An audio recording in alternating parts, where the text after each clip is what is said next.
What do you think is the number one health care issue in the riding? And if your party forms the next government, what would be done about the problem?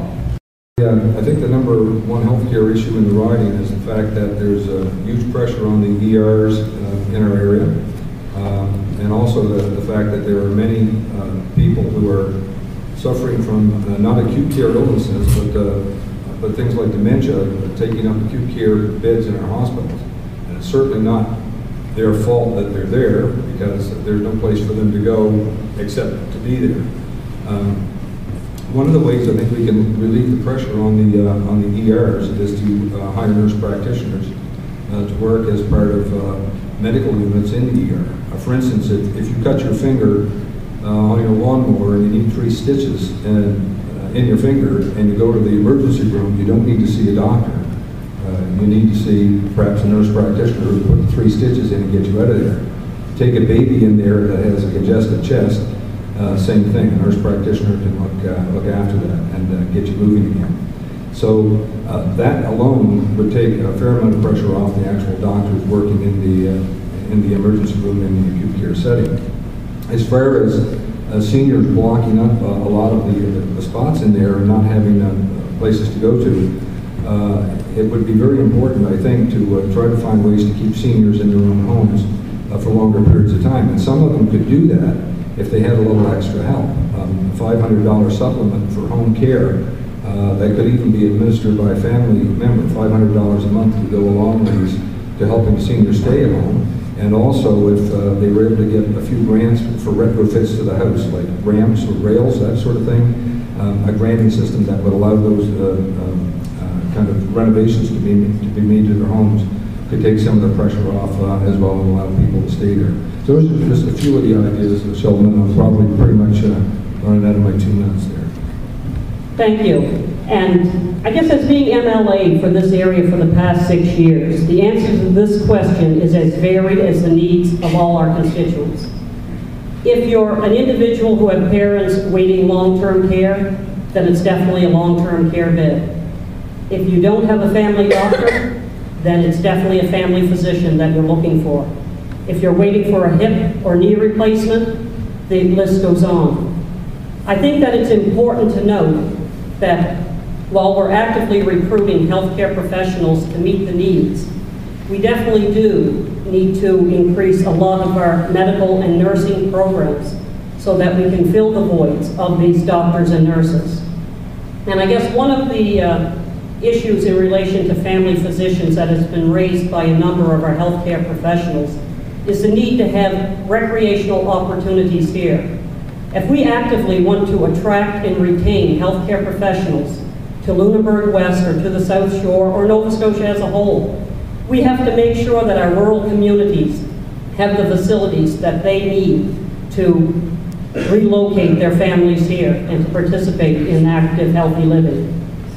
Long-term care beds, again, is something that is definitely needed here on the South Shore. And this is why we've committed to over 1,300 new nursing home beds, 65 of which is here in the Lunenburg West riding, and 10 more that is allocated for Rosedale Home for Special Care. And these are all important issues. We've also invested $5.9 million to make health information more accessible, giving Nova Scotians access to a registered nurse 24 hours a day, 7 days a week. This will allow an individual to call to see what type of care they really do need. Now, I'm not going to pretend to be a healthcare professional and know what services need to go to a nurse practitioner or a physician or anything of that sort. But I do know that by calling a registered nurse, they definitely could direct you in that field to know where you should be looking. Well, as we speak presently, 50,000 Nova Scotians do not have a family doctor. And we have to work towards fixing that. In the short term, we have to look at nurse practitioners and paramedics working in our ER departments, facilitating that care, relieving some of the pressures that we see, the lengthy lineups and the extended wait times. The need for community recreation facilities, in this case the Lunenburg Lifestyle Center. There's been a tremendous amount of effort go into this initiative by a number of community people. Various levels of government have stepped up, but we failed to have the support of our federal colleagues who represent the South Shore. This in itself is a challenge, and very disturbing to me when I see around the rest of the province how those individuals representing those ridings are able to leverage that type of money for their communities. $12 million to Pictou County, in the Glasgow area, and they didn't even have a plan or a committee. We're waiting here for our money, and that money has not been delivered. Those facilities draw professionals, they strengthen communities, they provide foundations for families. While children are swimming, parents are reading in the library, the son is playing hockey. Those are the foundations to each and every community. We need that facility. The Liberal government is prepared to and has initiated a plan to train 5 medical doctors a year and pay for their tuition. We submitted a bill in the form of legislation to this government for 20 positions a year, and they would not support that.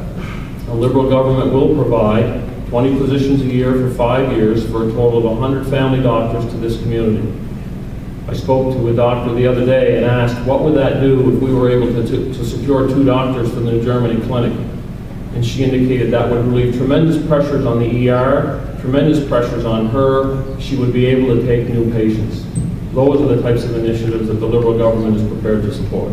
Thank you.